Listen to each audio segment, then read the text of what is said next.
Kita akan melanjutkan pembacaan firman Tuhan yang terambil dari kitab Zakaria. Ya. Sekarang kita berada di pasal yang ke-11. Ya. Mari kita lihat firman Tuhan. Nah, secara khusus kita akan membaca di Zakaria pasal 11 ayat 4 sampai dengan ayat 17. Ya, Bapak Ibu bisa menyimaknya. Saya akan membaca untuk kita sekalian, bisa buka Alkitabnya. Perikopnya 2 macam gembala. Ya, beginilah firman Tuhan Allahku kepadaku, gembalakanlah domba-domba sembelihan itu. Orang-orang yang membelinya menyembelihnya dengan tidak merasa bersalah, dan orang-orang yang menjualnya berkata, terpujilah Tuhan, aku telah menjadi kaya, dan orang-orang yang mengembalakannya tidak mengasihaninya. Sebab aku tidak lagi akan mengasihani penduduk bumi, demikianlah firman Tuhan. Melainkan sesungguhnya aku akan menyerahkan manusia masing-masing ke dalam tangan gembalanya dan ke dalam tangan rajanya. Mereka ini akan menghancurkan bumi, dan aku tidak akan melepaskan seorang pun dari tangan mereka. Maka aku mengembalakan domba-domba sembelihan itu untuk pedagang-pedagang domba. Aku mengambil 2 tongkat, yang satu kusebut kemurahan dan yang lain kusebut ikatan. Lalu aku mengembalakan domba-domba itu. Dalam 1 bulan aku melenyapkan ketiga gembala itu. Kemudian aku tidak dapat menahan hati lagi terhadap domba-domba itu, dan mereka pun merasa muak terhadap aku. Lalu aku berkata, aku tidak mau lagi mengembalakan kamu. Yang hendak mati biarlah mati, yang hendak lenyap biarlah lenyap, dan yang masih tinggal itu biarlah masing-masing memakan daging temannya. Aku mengambil tongkatku kemurahan, lalu mematahkannya untuk membatalkan perjanjian yang telah kuikat dengan segala bangsa. Jadi dibatalkanlah perjanjian pada hari itu. Maka taulah pedagang-pedagang domba yang sedang mengamat-amati aku bahwa itu adalah firman Tuhan. Lalu aku berkata kepada mereka, jika itu kamu anggap baik, berikanlah upahku, dan jika tidak, biarkanlah. Maka mereka membayar upahku dengan menimbang 30 uang perak. Tetapi berfirmanlah Tuhan kepadaku, serahkanlah itu kepada penuang logam, nilai tinggi yang ditaksir mereka bagiku. Lalu aku mengambil ke-30 uang perak itu dan menyerahkannya kepada penuang logam di rumah Tuhan. Kemudian aku mematahkan tongkat yang kedua, yaitu ikatan, untuk meniadakan persaudaraan antara Yehuda dan Israel. Sesudah itu berfirmanlah Tuhan kepadaku, ambillah sekali lagi perkakas seorang gembala yang pandir. Sebab sesungguhnya aku akan membangkitkan di negeri ini seorang gembala yang tidak mengindahkan yang lenyap, yang tidak mencari yang hilang, dan yang tidak menyembuhkan yang luka, yang tidak memelihara yang sehat, melainkan memakan daging dari yang gemuk dan mencabut kuku mereka. Celakalah gembalaku yang pandir, yang meninggalkan domba-domba. Biarlah pedang menimpa lengannya dan menimpa mata kanannya. Biarlah lengannya kering sekering-keringnya, dan mata kanannya menjadi pudar sepudar-pudarnya. Amin. Demikian pembacaan firman Tuhan. Bapak Ibu Saudara yang terkasih dalam Tuhan, dan Zakaria ini berbicara mengenai umat Israel dan Yehuda, ya, sebagai milik kepunyaan Allah, atau digambarkan di sini sebagai domba-domba sembelihan atau domba, dan ada antara hubungan domba dan gembala. Ya, Zakaria ya dia mendapat tugas sebagai gembala. Nah, menggambarkan bagaimana Zakaria ya melambangkan sebagai Allah yang memelihara, yang mengembalakan umat itu. Tetapi ada gembala lain, ya, gembala-gembala lain itu ternyata gembala upahan, ya, gembala yang tidak bertanggung jawab, gembala yang jahat, gembala yang pandir. gembala-gembala yang hanya mengambil keuntungan mereka sendiri. Nah, namun gembala yang baik ini pun rupanya ditolak, ya, tidak disukai oleh bangsa itu. Kemudian gembala itu memutuskan tidak ada lagi hubungan dengan mereka, sehingga mereka akan mengalami kehancuran, ya. Di ayat 6 berkata begini, ya, sebab aku tidak lagi akan mengasihani penduduk bumi, demikianlah firman Tuhan, melainkan sesungguhnya aku akan menyerahkan manusia masing-masing ke dalam tangan gembalanya dan ke dalam tangan rajanya. Mereka ini akan menghancurkan bumi dan aku tidak akan melepaskan seorang pun dari tangan mereka. Maka aku mengembalakan domba-domba sembelihan itu untuk pedagang-pedagang. Nah, aku di sini Zakaria, ya. Nah, aku mengambil 2 tongkat, yang satu kusebut kemurahan dan yang lain kusebut ikatan atau persaudaraan, persatuan. Lalu aku mengembalakan domba-domba itu. Nah, dalam 1 bulan aku melenyapkan ketiga gembala itu, ya, gembala yang tidak baik, ya. Dalam 1 bulan dikatakan melenyapkan ketiga gembala itu. Kemudian aku tidak dapat menahan hati lagi terhadap domba-domba itu, dan mereka pun merasa muak terhadap aku. Jadi domba-domba itu, ya, tidak suka, merasa muak, ya, tidak mau digembalakan oleh gembala yang baik itu. Gembala dalam hal ini Zakaria yang melambangkan, ya, Allah sendiri, ya, Tuhan sebagai wakilnya. Lalu aku berkata, aku tidak mau lagi mengembalakan kamu. Yang hendak mati biarlah mati, dan yang hendak lenyap biarlah lenyap, dan yang masih tinggal itu biarlah masing-masing memakan daging temannya. Jadi tidak ada kebahagiaan lagi di antara umat itu, ya, digambarkan sebagai domba-domba. Terserahlah, ya, dibiarkanlah mereka gitu.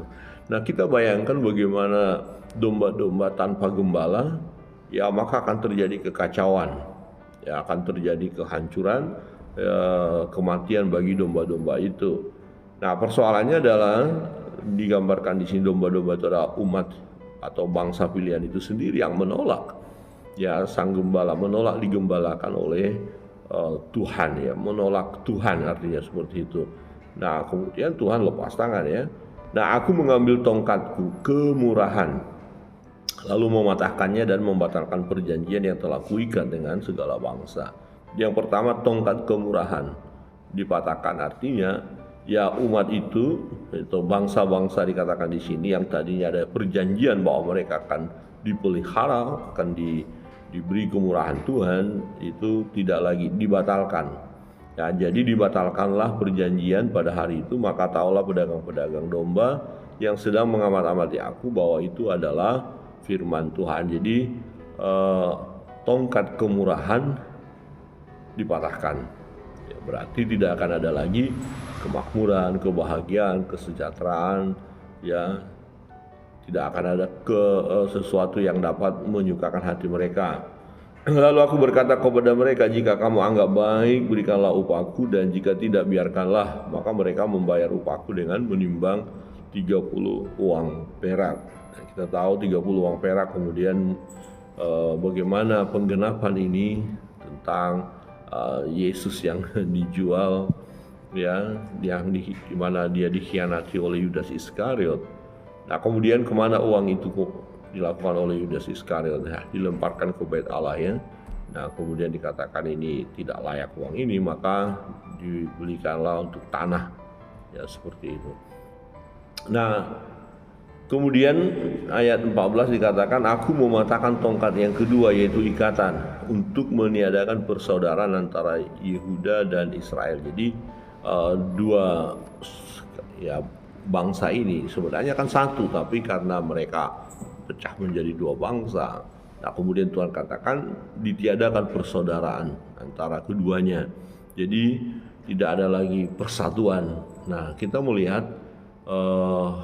jika domba-domba atau umat yang tidak digembalakan itu akan mengalami perpecahan. Nah, jadi ikatan atau persatuan tidak ada. Nah, kalau kita tarik ke masa sekarang, gereja-gereja, ya, jemaat itu akan ada perpecahan.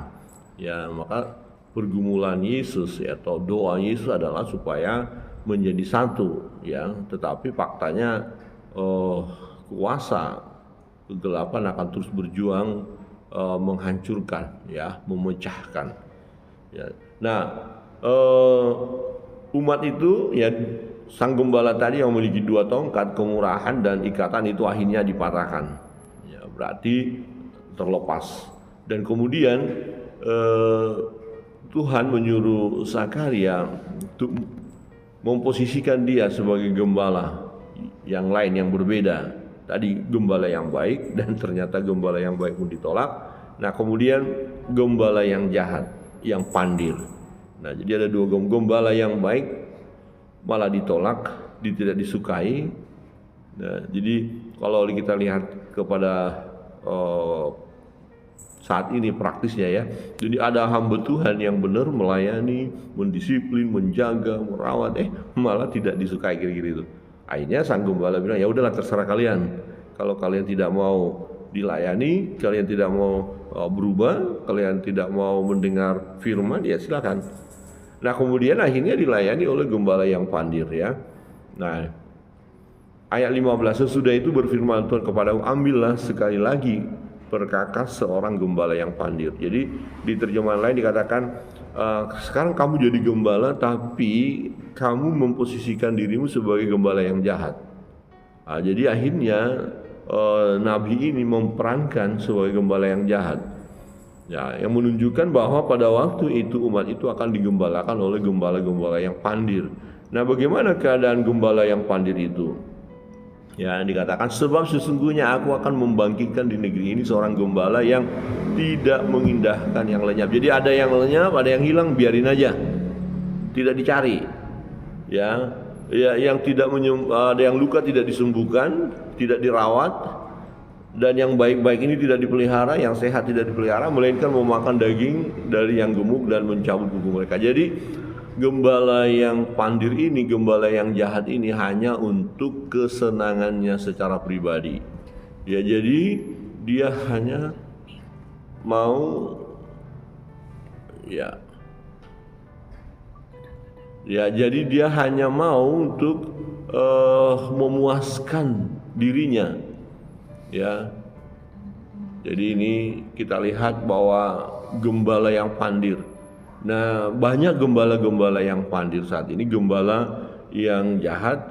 Ya, dia 17 dikatakan begini, celakalah gembalaku yang pandir yang meninggalkan domba-domba, biarlah pedang menimpa lengannya, dan seterusnya. Jadi gembala yang jahat, gembala yang pandir akan dapat hukuman dari Tuhan.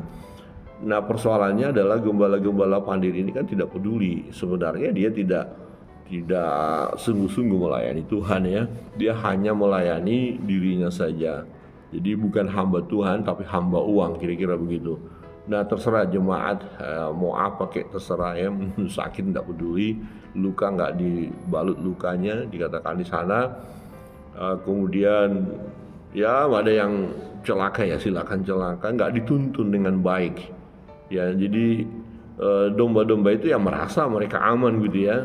Mereka melakukan hal yang jahat kok gembala biarkan juga, kok nggak ada masalah. Jadi akhirnya tetap saja dalam kejahatan mereka, dan ya umat maunya begitu gitu loh.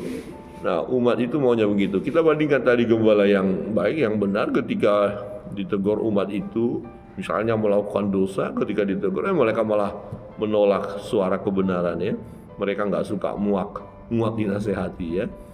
Nah, tetapi ketika gembala yang jahat yang mendiamkan saja, maka aman-aman saja. Jadi bisa kira-kira begini gambarannya. Oh, kok ada gereja besar sekali, gereja banyak jemaatnya, padahal gembalanya tidak menegur kalau jemaatnya itu melakukan dosa. Nah, justru itu karena nggak ditegur, maka mereka tetap saja merasa nyaman di gereja itu. Nah, ketika didisiplin, ditegur, dikatakan kamu tidak boleh begitu, bla bla bla. Muak kita dengan gembala ini, sikit-sikit dilarang, ini tidak boleh, itu nggak boleh, kita udah stres ya, tambah stres lagi kan gitu ya. Nah, hati-hati, jadi akan bisa banyak kumpulan yang menyebut dirinya orang percaya, orang Kristen, jemaat, tapi faktanya enggak ya. Jadi mereka tidak benar-benar datang kepada Tuhan. Tapi salah satu kesalahannya adalah kesalahan gembala yang jahat tadi, yang pandir tadi. Nah, hati-hati, ada banyak gembala-gembala pandir yang bisa bermunculan. Nah, ironisnya adalah jemaat suka dengan hal yang begitu, itu tuh permasalahan. Nah, ini kita nggak boleh. Ya, jadi kita harus sebagai jemaat, posisi jemaat kita harus cari gembala yang benar-benar mau membimbing kita, mau mengajari kita, ya mendisiplin kita, ya menegur, ya. Nah, itu harusnya begitu ya, supaya jemaat itu memiliki iman yang kokoh, yang terus bertumbuh. Ya, jangan justru mencari, itu bagus di sana gembala aja, pokoknya kita mau apa kayak dibiarin, pokoknya kita senang sekali di sana. Ya, jangan sampai itu gembala di sana nggak ada pernah menegur, mau apa kayak. Nah, di sana lebih nyaman lah kita dibiarkan. Hati-hati ya, dan jemaat tidak akan bertumbuh, ya. Nah, bagi gembala itu sendiri, dia akan mengalami celaka atau tidak bahagia. Ya, Tuhan tidak berkenan kepada orang-orang seperti ini. Maka dalam Matius nanti kita lihat, Matius pasal 7 itu ya. Oh, aku sudah melayani, aku sudah bernubuat demi nama Tuhan. Aku sudah mengusir setan dalam nama Yesus. Oh, ini pelayanan sungguhan ini. Tapi Tuhan bilang, maaf, aku tidak mengenal kamu. Janganlah, hai kamu yang melakukan kejahatan. Nah, ada banyak orang melakukan kejahatan, ya, tetapi dia bersembunyi di balik pelayanan, di balik jabatannya sebagai rohaniawan. Nah, hati-hati. Orang-orang yang menyebut dirinya sebagai rohaniawan, pemuka agama, waspada ya, jangan sampai posisi itu disalahgunakan ya, sehingga ketika melakukan kejahatan ya dia nyaman-nyaman saja karena tidak ketahuan. Ya kan nggak mungkin dong dia lakukan itu, dia kan rohaniawan, dia kan pendeta, dia kan evangelis, dia kan pengurus gereja.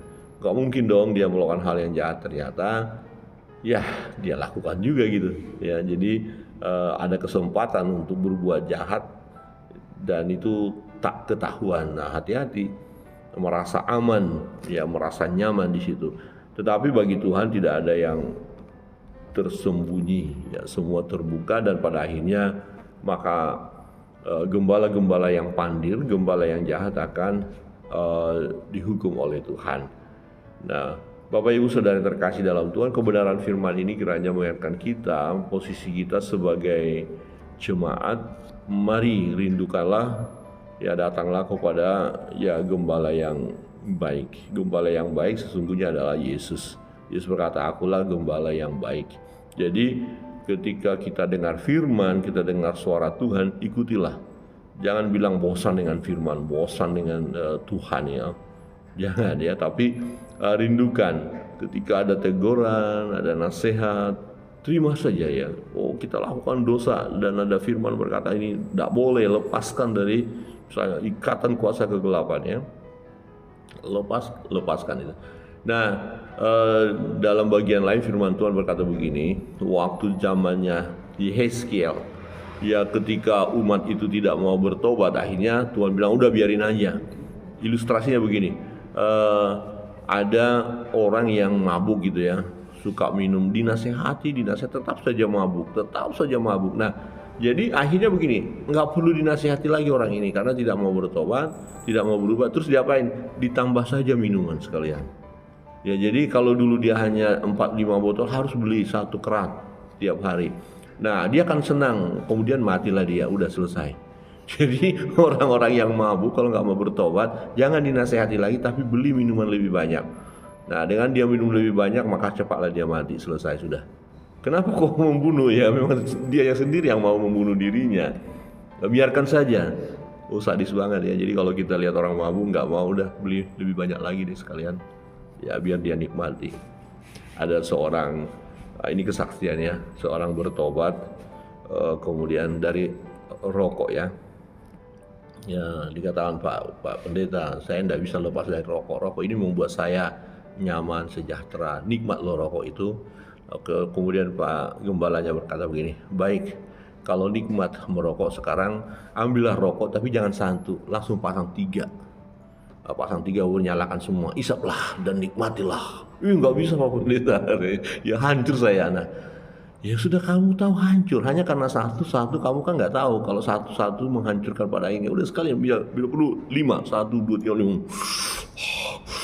5. Nikmat kan? Oh nggak bisa. Kenapa? Makin cepat hancur. Ya, iya memang makin cepat hancur. Jadi kalau yang mabuk-mabuk satu botol ya, terus ya membuat dia mabuk kurang, langsung aja beli tiap hari 5 botol, 6 botol. Nah kita tinggal nunggu waktu sampai 1 bulan mungkin dia akan selesai. Mau coba? Jangan ya, jangan ya dek. Bapak Ibu Saudara yang terkasih dalam Tuhan, mari cintailah firman ya, cintai teguran walaupun rasanya tidak nyaman, tapi itu membangun kita. Ya, jangan mau mencari suara-suara yang oh ya seperti dongeng ya, baik, diberkati, makmur, sejahtera, pokoknya Tuhan pasti mengampuni segala dosa kita. Nantilah pokoknya sekaligus terakhir kita minta ampun. Jangan mempermainkan kasih karunia Allah. Nah, Bapak Ibu Saudara yang terkasih dalam Tuhan, sebagai jemaat, sebagai umat pilihan Allah, digambarkan domba-domba di sini, cintai kebenaran, cintai firman. Nah, kalau kita berposisi sebagai pribadi-pribadi yang melayani, jadilah pelayan-pelayan yang baik. Amin. Pelayan-pelayan yang baik. Jangan mengambil keuntungan dari posisi kita sebagai pelayan Tuhan. Ya, Tuhan akan memberkati kita kok pasti. Tetapi motivasi kita melayani adalah memberitakan kebenaran, cari yang hilang, ya balut mereka yang luka, doakan, kasihi, ya bimbing, ya, supaya umat itu mengalami pembaruan dari hari ke hari. Kiranya Tuhan Yesus memberkati kita sekalian. Mari kita berdoa.